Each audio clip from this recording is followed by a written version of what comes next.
Hello बच्चों, आज हम करेंगे जो हमने कविता पढ़ी है कार्नेलिया का गीत, उसके अभ्यास के लिए एमसीक्यूज।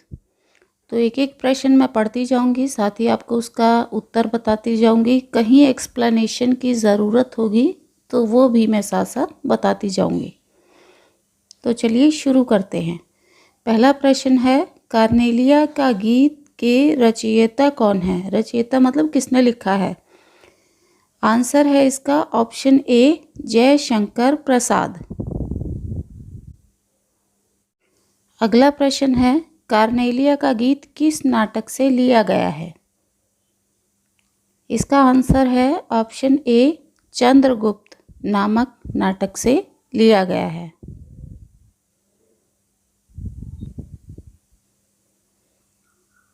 अगला प्रश्न है, कार्नेलिया कौन थी? इसका आंसर है ऑप्शन डी, सेल्यूकस की पुत्री।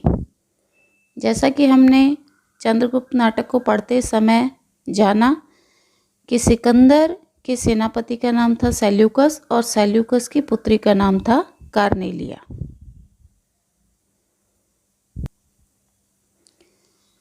अगला प्रश्न है, कार्नेलिया ने किससे विवाह किया? इसका आंसर है ऑप्शन ए, चंद्रगुप्त से। जैसा मैंने आपको बताया था, कार्नेलिया के पिता का नाम सेल्यूकस था। सेल्यूकस ने चंद्रगुप्त के ऊपर आक्रमण किया और बुरी तरीके से पराजित हुआ और उसको बंदी बना लिया गया। तो संधि के लिए उसने कार्नेलिया के विवाह का प्रस्ताव चंद्रगुप्त के सामने रखा। इस प्रकार कार्नेलिया का विवाह चंद्रगुप्त से हुआ।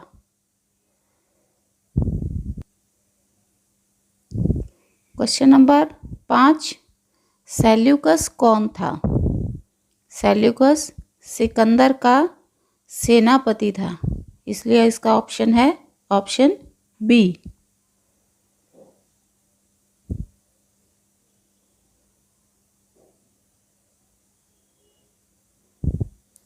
क्वेश्चन नंबर 6, भारत को सूर्योदय का देश क्यों कहा जाता है?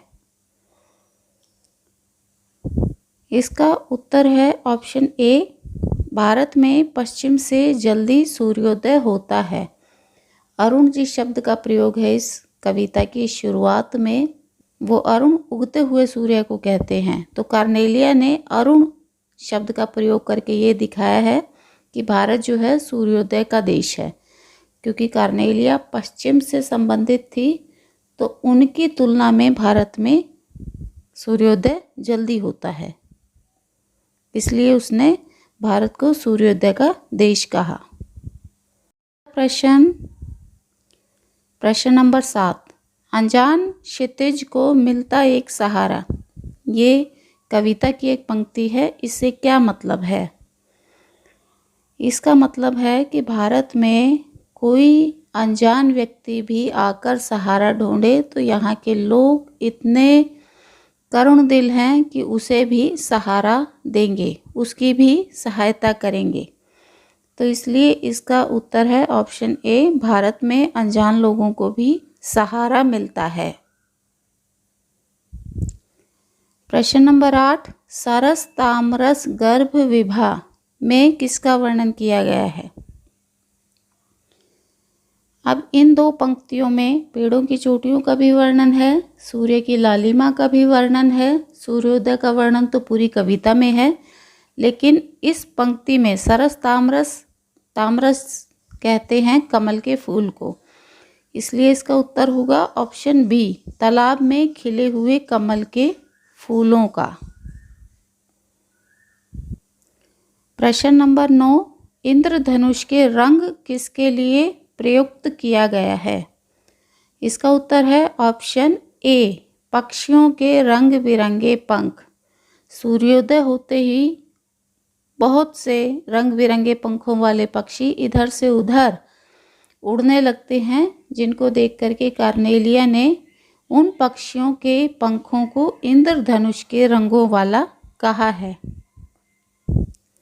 प्रश्न नंबर 10, मलय या मलय समीर से क्या अभिप्राय है? इसका उत्तर है ऑप्शन ए, मलय पर्वत से आने वाली सुगंधित हवा। भारत में मलय नाम का जो पर्वत है वहाँ पर सुगंधित पेड़ों की प्रजातियां पाई जाती हैं, जिसके कारण वहाँ से चलने वाली जो हवा है वो सुगंधित होती है।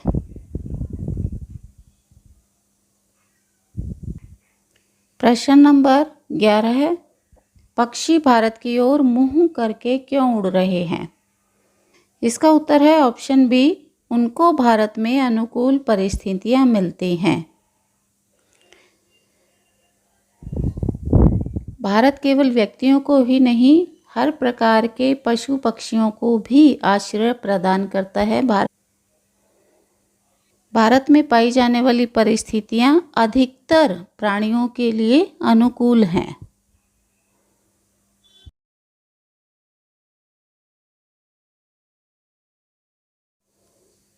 अगला प्रश्न देखते हैं, बरसाती आंखों के बादल का क्या मतलब है? इसका उत्तर है ऑप्शन डी, भारत के लोग दूसरों के दुख देखकर करुणा से भर जाते हैं। कोई भी ज़रूरतमंद व्यक्ति भारत में आकर आश्रय की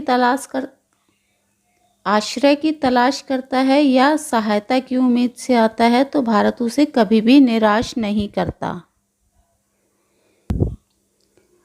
अगला प्रश्न, लहरें भी भारत में आकर सहारा अथवा किनारा क्यों ढूंढती हैं? इसका उत्तर है ऑप्शन डी, भारत की भौगोलिक स्थिति ऐसी है कि इसके तीनों ओर समुद्री तट है। भारत का नक्शा जब आपने देखा है तो आपको पता होगा कि भारत के 3 ओर समुद्र हैं और अनंत समुद्र को भारत भूमि पर आकर ही किनारा मिलता है। क्वेश्चन नंबर 14, तारे ऊँघते हुए या नशे में क्यों दिखाई देते हैं? इसका उत्तर है ऑप्शन ए, सूर्योदय से कुछ समय पहले वे धुंधले दिखाई देते हैं। जब दिन निकलने को होता है तो तारों की चमक कुछ फीकी पड़ जाती है, उनकी रोशनी कुछ कम हो जाती है, इसलिए कवि ने उनको कहा है कि मानो तारे ऊँघ रहे हैं अथवा नशे में हैं।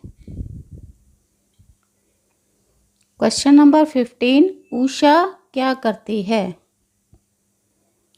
इसका आंसर है ऑप्शन बी, सोने से भरा मटका आसमान में उड़ेल देती है।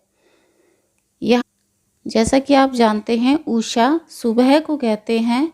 इस कविता में उषा का मानवीकरण है, उसको एक स्त्री के रूप में चित्रित किया गया है जो सुबह सुबह सोने से भरा मटका लेकर आती है और आकाश में उसे उड़ेल देती है, जिसके पश्चात सूर्योदय होता है। अगला प्रश्न, उषा का मानवीकरण किस रूप में किया गया है? जैसा कि मैंने अभी पिछले प्रश्न में बताया, उषा सुबह को कहते हैं और इस कविता में उषा को एक स्त्री के रूप में चित्रित किया गया है, इसलिए इसका उत्तर है option C. Question number 17, Seleucus कहाँ का राजा था? इसका आंसर है ऑप्शन सी, सेलूसिड। सेल्यूकस जो था सिकंदर का सेनापति था, उसकी वीरता पर प्रसन्न होकर उसे एक उपहार स्वरूप राज्य दे दिया गया था सिकंदर के द्वारा और उस राज्य का नाम था सेलूसिड। क्वेश्चन नंबर 18, चंद्रगुप्त अथवा स्कंदगुप्त किस विधा की रचना है? विधा कहते हैं शैली को, लिखने के स्टाइल को या टाइप को, कि किस टाइप की वह रचना है। तो जैसा मैंने आपको बताया, ये दोनों चंद्रगुप्त और स्कंदगुप्त दोनों ही नाटक हैं, तो इसलिए इसका उत्तर है ऑप्शन बी, नाटक। क्वेश्चन नंबर 19, कार्नेलिया ने चंद्रगुप्त से विवाह क्यों किया? इसका आंसर है ऑप्शन ए, उसके पिता सेल्यूकस चंद्रगुप्त से युद्ध में हार गए थे। सिकंदर ने भारत पर आक्रमण किया, लेकिन उसने घनानंद के साथ युद्ध नहीं किया। उसकी शक्ति को जानते हुए सेल्यूकस जो कि उसका सेनापति था, उसने प्रण किया था सिकंदर के अधूरे काम को पूरा करने का, इसलिए उसने चंद्रगुप्त के ऊपर आक्रमण किया।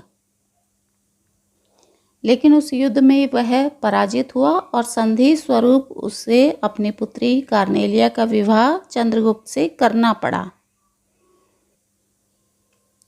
आखिरी क्वेश्चन देखते हैं, चंद्रगुप्त ने कार्नेलिया से विवाह क्यों किया? पिछला प्रश्न था कार्नेलिया ने चंद्रगुप्त से विवाह क्यों किया। दोनों के ही विवाह करने के कारण अलग अलग थे, दोनों के पास अपने अपने कारण थे। चंद्रगुप्त ने कार्नेलिया का विवाह इसलिए किया क्योंकि चाणक्य ने उसे सलाह दी कि किसी विदेशी राजा के साथ संधि करने के बाद या इस प्रकार का राजनीतिक संबंध बढ़ाने के बाद भारत से बाहर भी उसकी शक्ति स्थापित हो जाएगी, इसलिए उसने कार्नेलिया से विवाह किया, क्योंकि कार्नेलिया के पिता जो है यूनान से संबंधित थे।